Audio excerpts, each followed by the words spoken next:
There's not a time I can remember where I wasn't playing music.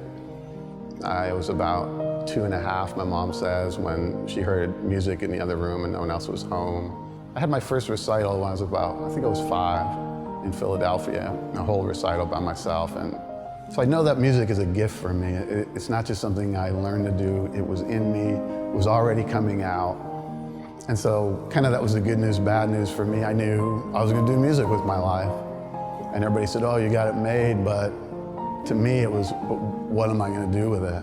How am I gonna use it? I love, rock people were my idols at the time. You had, from my older brothers, the Rolling Stones, the Beatles. I grew up in the classical world, so I'm also loving Beethoven, Mozart, Chopin.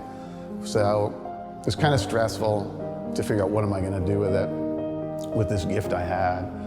So by the time I graduated, I've been performing since, again, that early age, making money since I was about 12. And during that time, of course, you're experimenting with the partying and those things. And to me, that was just a part of it. I never quite looked at it as, substance abuse, maybe you could call it, though it was.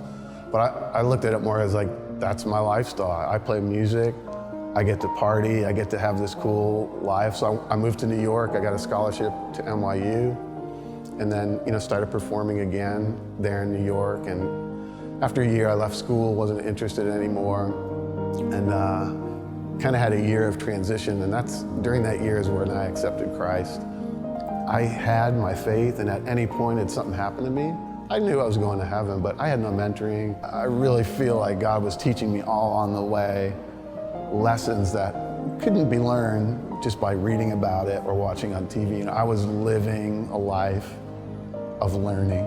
Looking back on the road I've been on, I couldn't have crafted the road to get me to where I am any better than it happened. It had some bad moments, some good moments. You hurt some people along the way, you're hurt along the way, but that is life. That is your road. And the pain is part of it. If you're God's child, and He created all this, everyone has in this capacity. Mine's music, art, writing, but everyone has something. And I think if you can tap into that and figure out what that is for you, God's gonna use you in a great way. And I just think if you have a lot of different gifts, He's gonna use you in those areas. And I have faith in that. I have confidence in that.